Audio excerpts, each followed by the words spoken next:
Candace Owens and Charlie Kirk Yeah.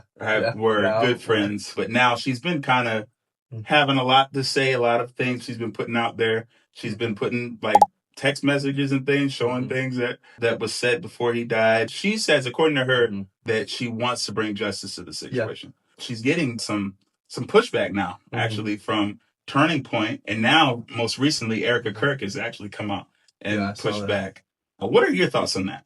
So, well, here's the thing. I got to be honest. Like, I got to caveat this with, I haven't listened to all of Candace's stuff about this, but I'm fully aware. It seems like every podcast or talking show, she keeps going back to new info about the Charlie Kirk situation and why there's this grand conspiracy.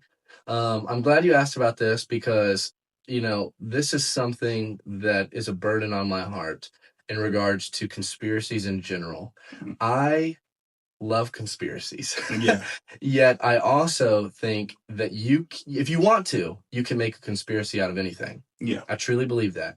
I think in our world, we've seen a lot of conspiracies. I won't get into which ones or details of them, but lots of conspiracies that years ago were called crazy have come out as just that's what actually happened. And so we want to be cautious not to always just say that sounds crazy, let's dismiss it. Yet with the Candace Owens situation, there's a YouTuber I guess I would shout out. What Do You Meme is his thing. He's a Christian YouTuber that does primarily Christian content, but he's just one guy who I've seen recently that actually, I think it was on the way here, I was listening to this, which he made 2 videos about Candace. And this one that I was just listening to, he's explaining using her examples, how she goes about her journalism and her framing is what he calls it. So essentially she does very good at talking and expressing these things in a very convincing way. But she'll frame things in such a way where it's building kind of a picture where anytime something is outside of that picture, it's cause for question or it's possibly deceptive. And so I'm not super in depth with all the arguments and things that she's brought to light. I think you can build a case out of anything.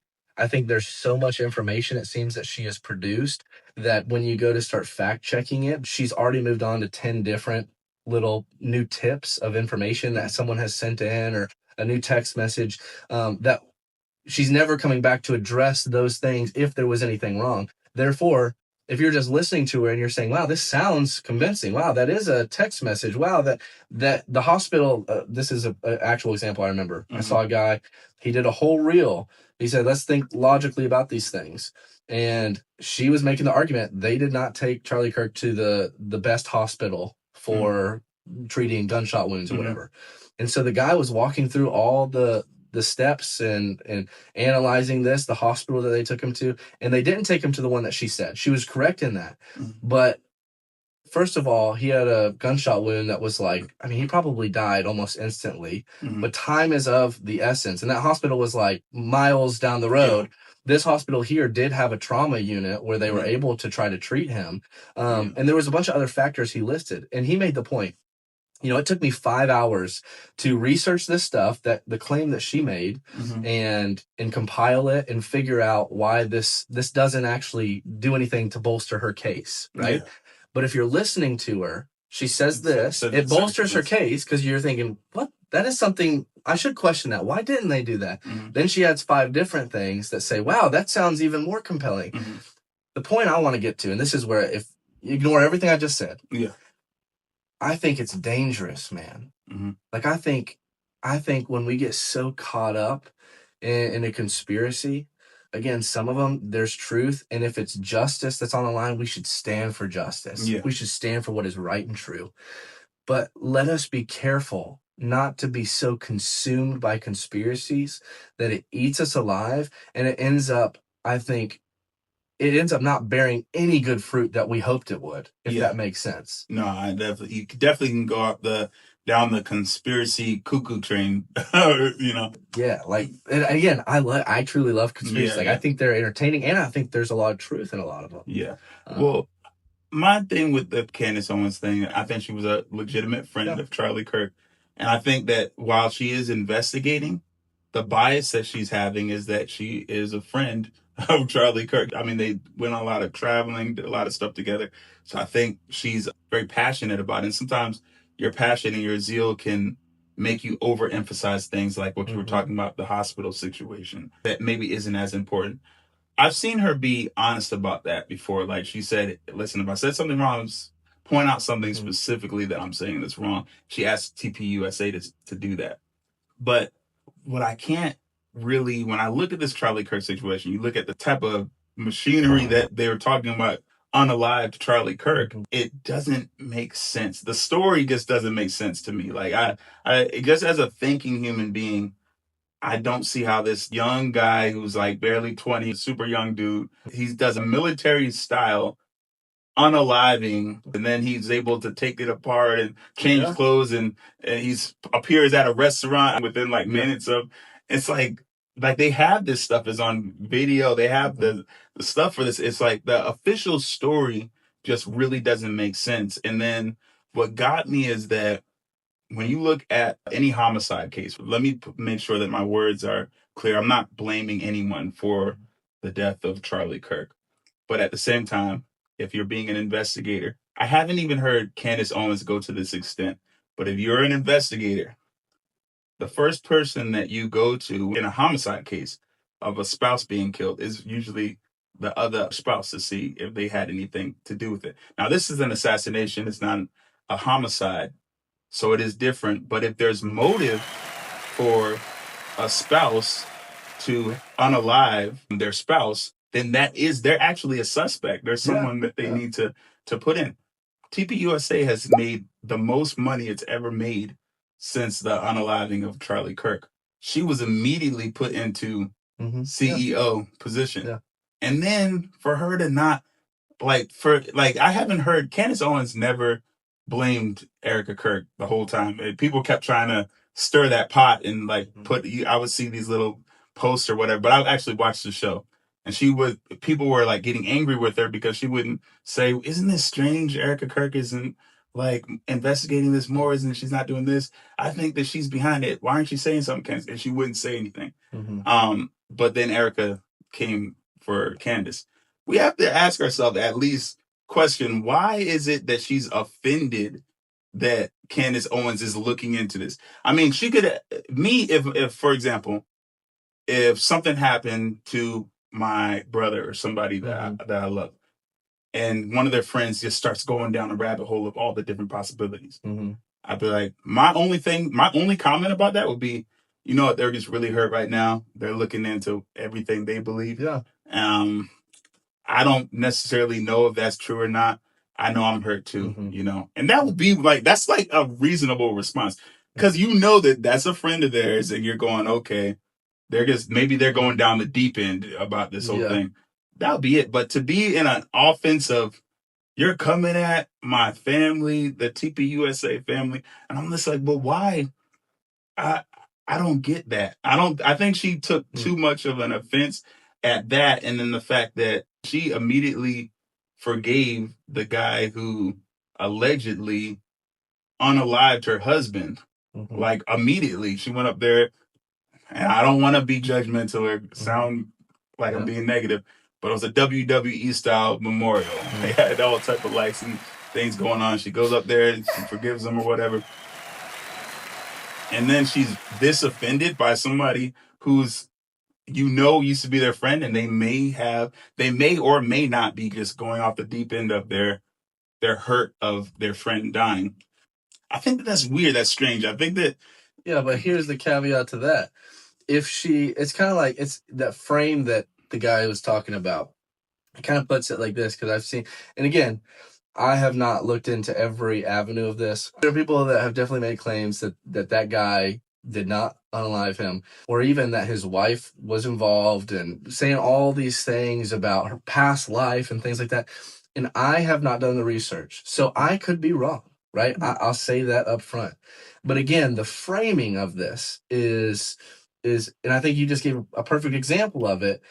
If she acted the way that she did, offended about this thing, but if she would have not acted that way, instead she acted too calm about it, it could equally cause people to still be suspicious. But not really, though, because all she had to do is, like I just said, all she had to do is say, like anybody, I feel like anybody normal, even if you have a loved one, just normally, you all your family, somebody passes away in the family. And this, you probably experienced this before. Everybody reacts to it differently. Some people might even go off the deep end about the situation and respond in a really weird way. You already know, you're like, you know what? They're just dealing with it different. They're trying to understand it. And that's all I would have as a comment. But here's the place I push back on that is it's different with the way that it seems Candace frames things. I mean, you got to think of it from this perspective. If she's making claims about, 20 individuals, and she is maybe not saying outright this person had something to do with it, but she's clearly alluding to this person had something to do with it. Yeah. If that is not true, she's just spoken to a whole audience, and she's essentially defamed or caused all of those people who trust her word and trust the validity of the arguments she's making. And now they say that person is untrustworthy. They're going to associate that person. So that's where I think it's dangerous, because I think of things in terms like this.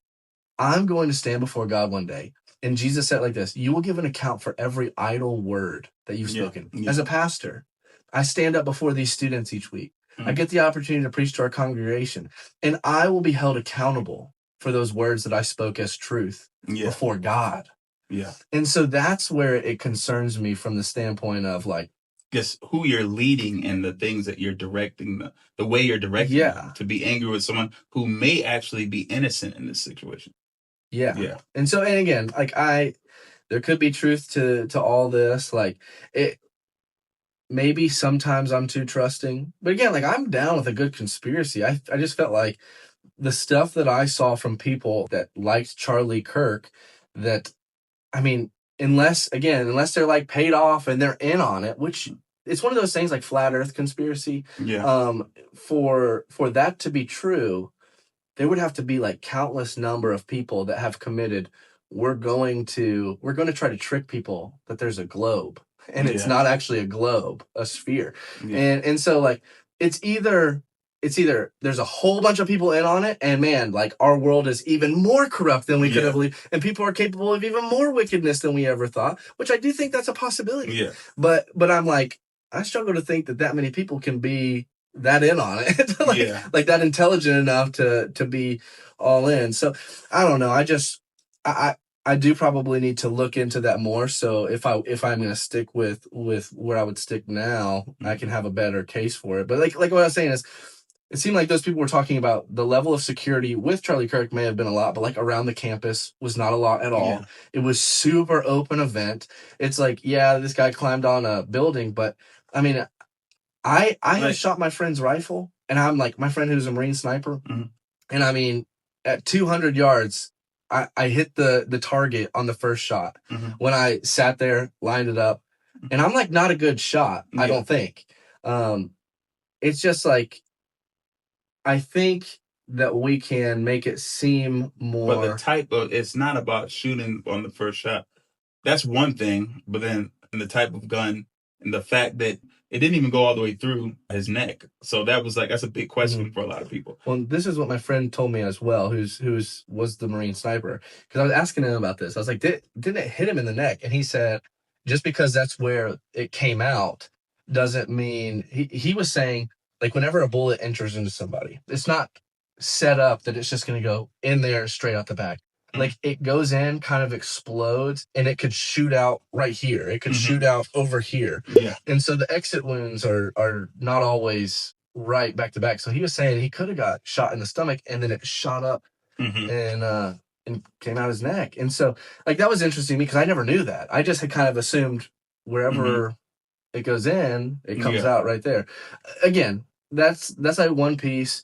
Like I had someone who told me they thought that his lapel was set up that like exploded. And I'm like, and even another thing. See, this goes back to the defamation sort of thing. People, if you remember right when it happened, they were saying the guy right there was signaling. Do you remember that? Oh, yeah, I saw that. Them saying they felt like he was doing some signal to a shooter. But that guy is Frank Turek, who is like... I don't have enough faith to be atheist. He wrote that. Yeah, he's like a huge apologist, goes to college campuses, kind of like was a great friend of Charlie Kirk. Yeah. And I'm thinking, again, okay, so either this guy is extremely wicked and deceived everybody, which I cannot imagine that person standing before God on Judgment Day, holding accountable for like living this horrible double life. Or people are reading into something because it's tragic, like you're kind of making the point. But regardless, But even with that, though, I think it's we're going to talk about this the whole episode. I should have done more research. Maybe we'll come back. We'll talk about it again another time. But even with Frank Turk, you'd be surprised. And I'm not saying that Frank Turk is guilty or anyone's guilty for that matter. But I will say this, though. People will surprise you when it comes to money, when it comes to different pleasures and temptations in the world. Yeah. I would have never thought Rabbi Zacharias, when it came out after he died, what his whole lifestyle was. I'm like, Rabbi Zacharias? I'm like, do you know how influential of an apologist, a Christian speaker?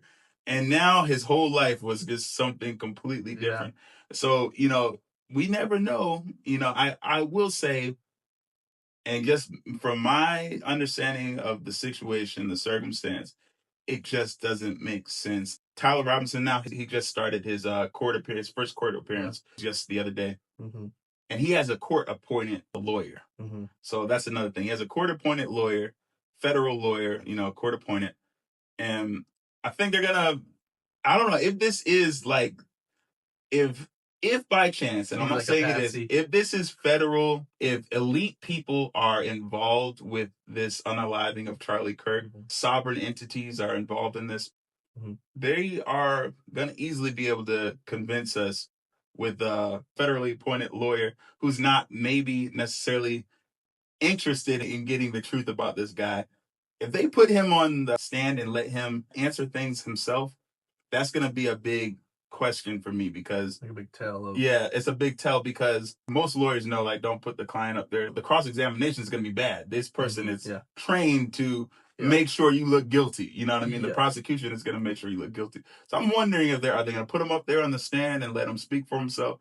That's going to make me be like, I'm really looking at this sideways. Like, this is a whole federal setup, to make this guy be the fall guy. Again, they are federally appointed lawyer. Is this going to be a real case, or is this just a big show to convince us that this is the one guy, this young dude who not long ago graduated high school, became a professional John Wick style? But so, you know what I mean? Would he, as like the patsy, would he be in on it or no? Either he's just some bystander dude, or he's in on it in some ways. Like he's But here's the thing: if he was in on it, why would a young kid be like the only answer I could see is if he thinks this is going to give him some legacy. But it's like, why would he be in on this? Like, I know that this could be death penalty for me. Maybe this is a dude with mental illness. I don't believe the official story. I don't, and they're going to have to convince me of that. In fact, the Navy SEAL who took out Osama bin Laden, he asked these same questions. He said, I don't believe the official story about this. It doesn't make any sense. And he went down the same things, and he said they have to convince us that this is true. Let's check out what he says. From the outset, you smelled a rat. You didn't buy the official narrative that we were being spun. I think a lot of Americans think that we were being lied to about what happened that day. What stands out to you as a major problem with this assassination and the official narrative that we're being told? Well, initially, I was sent word that Charlie Kirk got shot and he was in critical condition. And with the video, the moment I saw it was, wow, that's an exit wound coming out of his neck. And the way his shirt moved, there was an impact nearby. I've killed a lot of people closer than that cameraman. And I've seen what happens. I've seen entry wounds and exit wounds. Immediately, it didn't make sense. And then we got a different shooter. The FBI announces they got him. Then the guy running on the roof, the 30-06, how this dude, he took it apart, he put it together, he got a scope on there, took a cold bore shot, took it apart, jumped down the roof, put it together, wrapped it up. All of the texts he's sending that don't sound like any 22-year-old I know. And that's enough. and I'm on the side of the simplest thing is usually what happened. But the moment you ask a question, you get torn down. And it's like, even with, if I said it doesn't make sense, they're like, why are you saying Israel did it? I'm like, I didn't say that.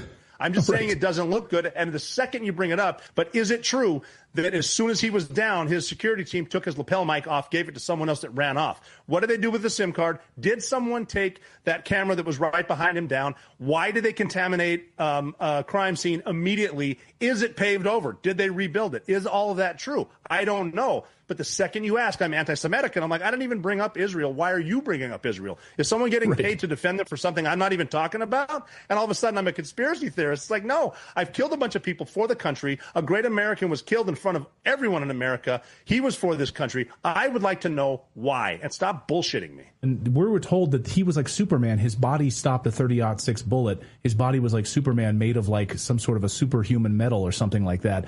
What do you believe about that? If a 30-06 round hit Charlie Kirk, what would have happened?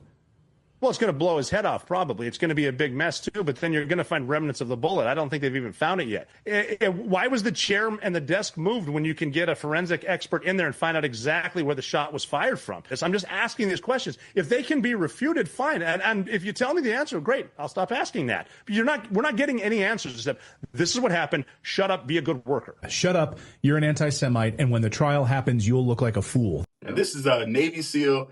And he's the one that we all looked at. Yeah, he took out Osama bin Laden. You know what I mean? So it's very hard to believe this. It's possible that maybe he was there and he really did have a gun and he was trying to do something, but he's not the guy. Maybe he thought that he wasn't going to be brought in as the suspect. They might have told him, yeah, you'll do this and you'll do this. You're going to ride off into the sunset. Everything's going to be, and then he was the suspect. I just can't believe this official story. They're going to have to convince us. This whole court thing might be a whole show. Maybe it's not, but I'm going to be tuned in. I want to see. I just want justice. I want, if this is the evil, something's going on behind the scenes 100%. And there's other people involved, I would want justice. I think that anybody who cared about him in a personal way would want for there to be justice if there's anyone else involved. Like they're talking about just shutting everybody up from asking questions. I don't get why we would want to shut people up from asking questions. We just want to accept a narrative. That doesn't make any sense. Yeah. You know what I mean? Like we should be asking questions. Let's bring these questions up. Let's not be fed something that's false and let some injustice take place and let corrupt people be, brought into leading positions. I don't know. I think Eric Kirk, sorry. You don't trust her. I don't trust her. She goes on there and goes, he comes to the house, Shabbat Shalom. He would walk through the door, drop his bags, Daddy's home, take his phone, Friday night, Shabbat Shalom. I don't know. Listen, you're a Christian. I'm a Christian. I don't know how many Christians, and we are nothing against Jewish people, but how many Christians come home saying Shabbat Shalom? Yeah. I don't hear that. Yeah, no, I do think that's a little... it's really strange. Yeah. His last book is about something about the Sabbath all of a sudden, and it comes out after he dies, and now there are a lot of Jewish donors that went, and I'm not saying blaming anything on a whole group of people ethnically or anything like that, but it's like, there's certain people in a national way that can be trying to bring kind of influence into certain politics. And I don't know, it just looks like that to me. The fact that she's shutting up everyone from having questions. She's all of a sudden saying that her husband's coming in talking about Shabbat Shalom. I do find comfort in this because there's no doubt in my mind there are evil people in places of power that are far more deceptive and working far more evil things than we realize. Yeah. Like I think with the whole Jeffrey Epstein thing, like there are things probably like that all around the world that we just are oblivious to. Child trafficking, these things are horrendous evils. And the thing that gives me some level of peace, I'd be lying if I said I'm like makes me perfectly content right now, but I look forward to the day knowing that again, God, like we talked about at the beginning, God is a just judge. And those people, if it says in Romans 13 that God has given the government the sword to exercise justice, to bring people like this to justice. But we know that in a lot of cases, modern day, like governments are corrupt. So they don't always do that. But I do find hope and some level of peace in knowing that that those people will face justice. Yes. Whether it's here or when they stand before their creator. And so, I don't know, man, but it's so much chaos, so much deception. Yeah, a lot of deception and a lot of information out there. You know, it might be just straightforward, like you're saying, like Tyler Robinson's just the main dude, and we're just looking into a bunch of rabbit holes. But who knows? There's a lot of information out there. All I do know is deception's increased. Yeah, knowledge has increased. Yep. Right? Yeah, so who knows? Make sure to like and subscribe.